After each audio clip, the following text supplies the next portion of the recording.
Good morning to all. Today we are going to discuss about the topic concept of cost. First of all, what do you mean by the cost? Yani cost is the total expenditure which are expended by the producer on the final goods and services.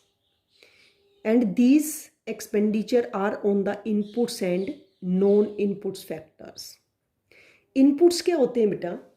यानी inputs these are also called the production factor and non inputs जैसे raw materials वगैरह या इनके अलावा जो कुछ बच जाता है जैसे लैंड लेबर कैपिटल एंटरप्रेन्योरशिप के अलावा जो कुछ बच जाता है these are a part of the non input factors.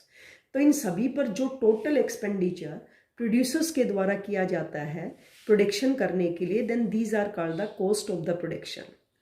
Then next is we also learn about the difference between the economic cost and real cost. Economic cost is the part of the cost of the production because these can be measures in terms of money.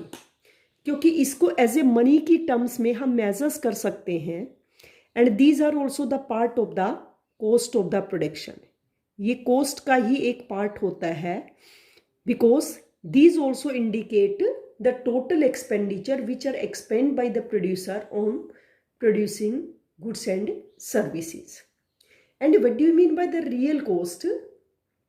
Real cost is not a part of the cost of the production because it cannot measure in terms of money. जो real cost होती है इसको हम कभी भी money की terms में measures नहीं कर सकते हैं and these are also not the part of cost of the production because in this we involve the pain sacrificing discomfort and all the difficulties which are faced by the producer during the production process.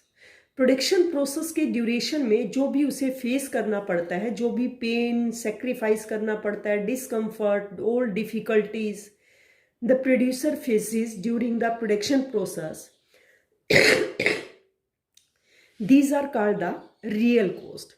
तो ध्यान रखना जो भी हम measures करते हैं वो हमेशा इकोनॉमिक कॉस्ट होती है क्योंकि इसको मनी की टर्म्स में मेजर्स किया जाता है but real cost can not be measures in terms of money.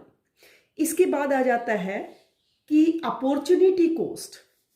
Opportunity cost क्या होती है बेटा? अपॉर्चुनिटी कॉस्ट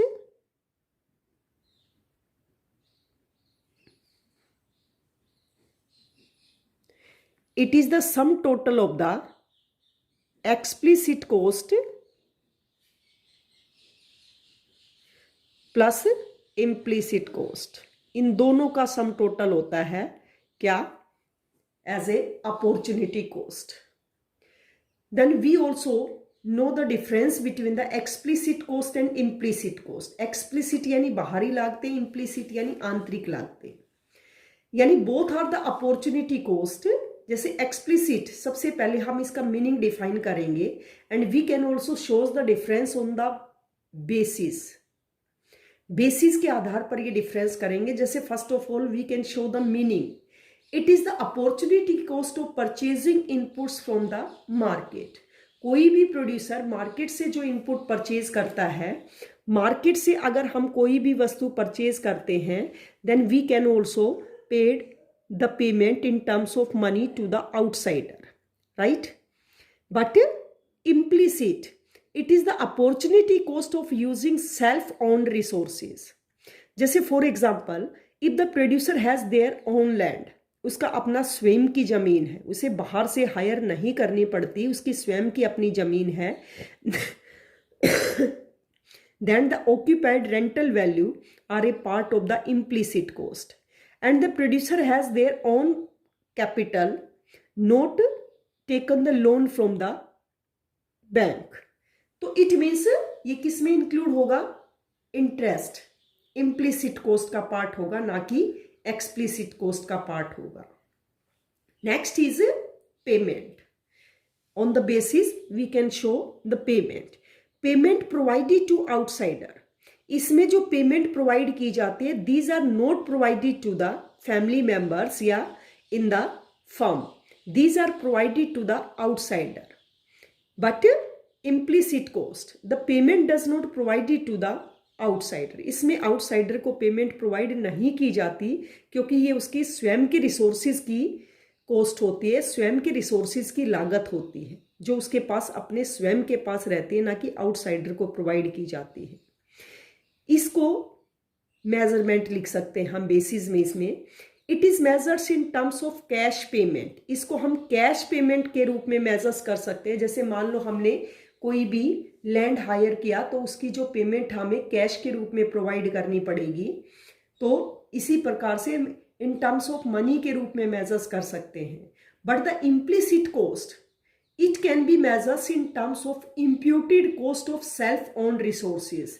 इट मीन्स अगर मान लो वो अपनी स्वयं की जमीन को खुद यूटिलाइज ना करके किसी को रेंट पर देता तो उसकी जो रेंटल वैल्यू होगी वो इम्प्यूटेड वैल्यू होगी।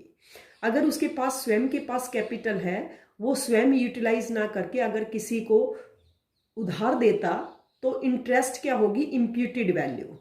तो इसको हम इम्प्यूटेड वैल्यू के रूप में मेजर्स करते हैं, यानी उसका जो आरोपित किराया है क्या हो सकता है उसके स्वयं के रिसोर्सिस का, these are include in the implicit cost. Example दे सकते हैं, explicit cost in which we include all the raw materials, जैसे रॉ मटेरियल्स है, रेंट है, when the producers hire the land, right, capital on loan, या हम कह सकते हैं interest on loan, raw materials, purchase the casual labours, permanent या regular worker, सभी एक्सप्लिसिट कॉस्ट में आते हैं। इम्प्लिसिट कॉस्ट यानी the interest on self capital, rent on self occupied जो लैंड है, यानी ये सारे किस में आ जाएंगे, इम्प्लिसिट कॉस्ट का पार्ट होते हैं। So these are the difference between the explicit and implicit cost. So that's all for today. For the further classes, please connect our YouTube channel. Thanks and have a nice day.